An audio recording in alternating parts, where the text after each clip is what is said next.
জীবন থেকে যা সরিয়ে ফেলতে হবে।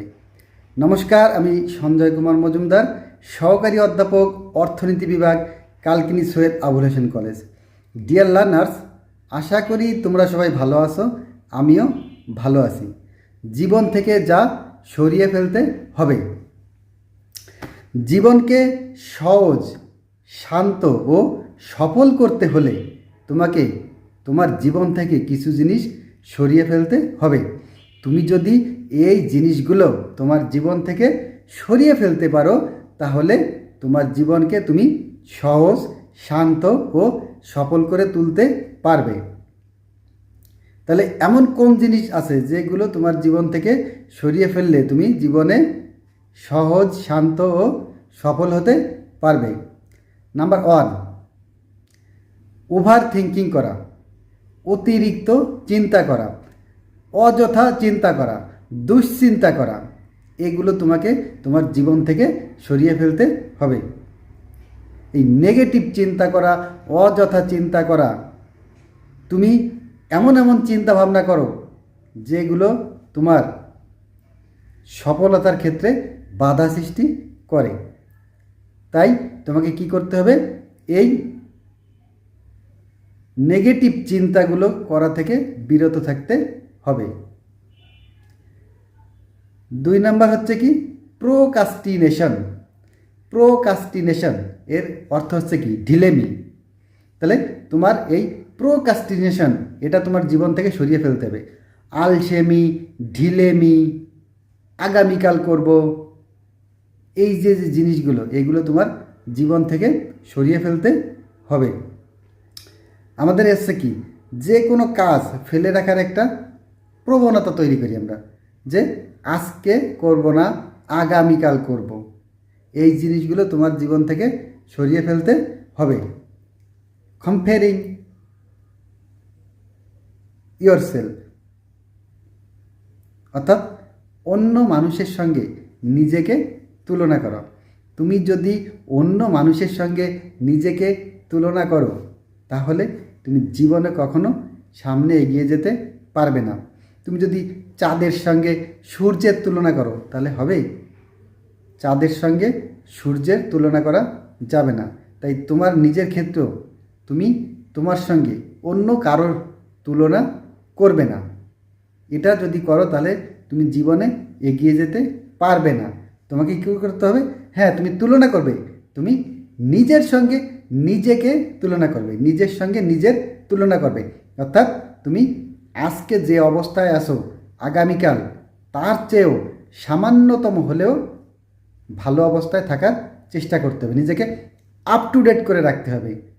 মোবাইলের অ্যাপস, এই অ্যাপসগুলো তুমি যদি আপ টু ডেট করে না রাখো, তাহলে কি হয়? এগুলো স্লো হয়ে যায়। এই অ্যাপসগুলো স্লো কাজ করে। তোমাকেও কীরকম করতে হবে?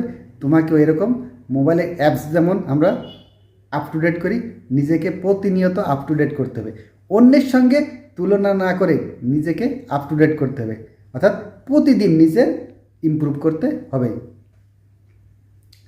নেগেটিভ সেলফ টক, আমরা কি করি? নিজের সঙ্গে নিজের, তুমি যখন নিজে একা একা থাকো, তখন নিজের সাথে কি করো? নেগেটিভ টক করো। এগুলো করা যাবে না। নিজের সম্পর্কে আমরা কি অনেক খারাপ কথা বলি। আমার দ্বারা হবে না, আমি পারবো না, এইসব নেগেটিভ কথাবার্তা, এগুলো বলা যাবে না। তুমি নিজেই জানো যে তুমি কেমন মানুষ। তাহলে তুমি তোমার কাছে কি সবসময় ভালো, পজিটিভ কথা বলার চেষ্টা করবে। সবসময় ভালো ভালো কথা বলার চেষ্টা করবে। নিজের সম্পর্কে সবসময় ভালো কথা বলার চেষ্টা করবে, যে আমি পারবো, আমার দ্বারা সম্ভব, আমি সফল হব। তাই এই নেগেটিভ কথা থেকে বিরত রাখতে হবে। কি করতে হবে? সবসময় পজিটিভ কথা বলতে হবে। আননেসেসারি ইগো, নিজেকে নিয়ে কি অহংকার করা যাবে না। নিজে অহংকারী হওয়া যাবে না। অহংকারী ও অহমিকা বোধ, এইগুলো নিজের কাছ থেকে সরিয়ে ফেলতে হবে। তুমি যদি নিজেকে খুবই অহংকারী করে অন্যের সামনে হাজির করো, তাহলে সেটা তোমার সফলতার ক্ষেত্রে বাধা হয়ে দাঁড়াবে। তাই কখনো নিজেকে অহংকারী, অহমিকা, দেমাকি এরকম ভাব দেখানো যাবে না। গসিপ, খোশ গল্প এগুলো করা যাবে না। এগুলো জীবন থেকে কি সরিয়ে ফেলতে হবে। চ্যাট, খোশ গল্প, গসিপ, এই গাল গপ্প এগুলো থেকে বিরত থাকতে হবে। সময় পেলে আমরা কি করি, খোশ গল্প করতে শুরু করে দিই। ঘন্টার পর ঘন্টা আমাদের মূল্যবান সময়কে নষ্ট করে এই খোশ গল্প আমরা করি। তাই কি করতে হবে, এই খোশ গল্প থেকে বিরত থাকতে হবে। বন্ধুদের সঙ্গে গল্প করবে, বন্ধুদের সঙ্গে আড্ডা দিবে, বন্ধুদের সঙ্গে কি পড়ালেখার বিষয় নিয়ে কথা বলবে, গ্রুপ স্টাডি করবে। বন্ধুদের সঙ্গে যখন কথা বলবে, গল্প করবে, তোমার পড়ার মেইন টার্গেট থাকবে পড়াশোনা বিষয়। গ্রুপ স্টাডি করা, এই গ্রুপ স্টাডি যদি করতে পারো তাহলে দেখবে নিজের ইমপ্রুভ হবে। ফেয়ার অফ ফেইলিওর, আমরা কি করি, ব্যর্থতার জন্য ভয় পাই, যে ব্যর্থ হয়ে যাব এই জন্য আমরা ভয় পাই। এরকম ভাবা যাবে না। তুমি যে ব্যর্থ হয়ে যাবে এই ব্যর্থতার জন্য নিজে সবসময় ভীত থাকো, এটা কখনোই করা যাবে না। তুমি ব্যর্থ হচ্ছ তার মানে কি, তুমি চেষ্টা করতেছো। তুমি আজকে যে কোনো কাজ করতে যে ব্যর্থ হচ্ছ তার মানে কি, তুমি চেষ্টা করতেছো, তার মানে তুমি কাজ করতেছো, তুমি সফলতার দিকে এগিয়ে যাচ্ছ। তুমি ছোটোবেলা থেকে আজ পর্যন্ত যা যা শিখেছো সেগুলো কি ব্যর্থতা ছাড়া একবারেই শিখেছো?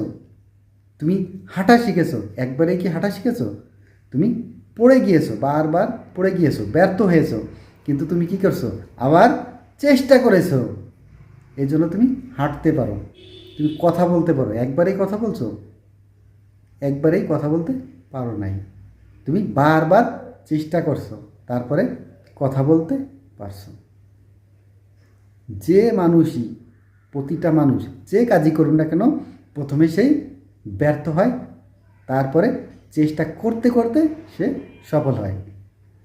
টমাস আলভা এডিসন বাল্ব আবিষ্কার করেছিল, সে বিদ্যুৎ আবিষ্কার করেছিল, কতবার ব্যর্থ হয়েছিল? 999 বার। 999 বার ব্যর্থ হওয়ার পরে তারপরে সে 1000তম বারে বিদ্যুৎ আবিষ্কার করতে পেরেছিল। তাই ব্যর্থ হওয়া মানেই সব কিছু শেষ হয়ে যাওয়া না। ব্যর্থ হওয়া মানে তুমি কাজ করছো, সামনে সফলতার দিকে এগিয়ে যাচ্ছ। তাই তুমি যদি জীবনকে সহজ, সরল ও সফলতার দিকে এগিয়ে নিতে চাও তাহলে এই জিনিসগুলোকে তোমাকে কি করতে হবে, তোমার জীবন থেকে সরিয়ে ফেলতে হবে।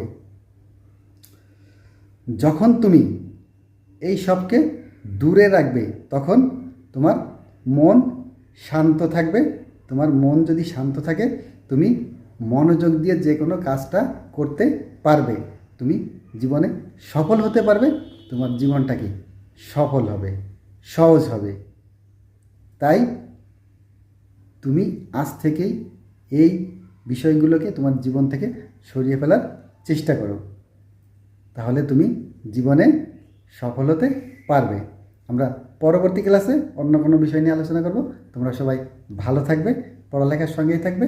সবাইকে ধন্যবাদ।